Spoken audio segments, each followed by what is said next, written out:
ako si Don Tiburcio de Espadaña ay hindi ko gapuhan at maraming nabintasan. Ngunit ako isang Espanyol, kahit ako'y pinakasalan ni Doña Victorina de Espadaña. Dahil sa kanyang pangarap na maging altar sa syudad, pinilit niya akong maging peking doktor. At sa 15 taon naming pagsasama, ay hindi ko natiis ang kanyang ugali.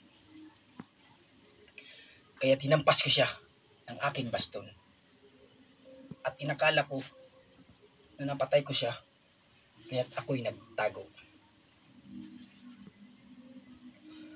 Agudtado di Pasensya Victorina o Lolipe Gracious. Victorina! Lolipia Victorina! Hindi ko sinasadya.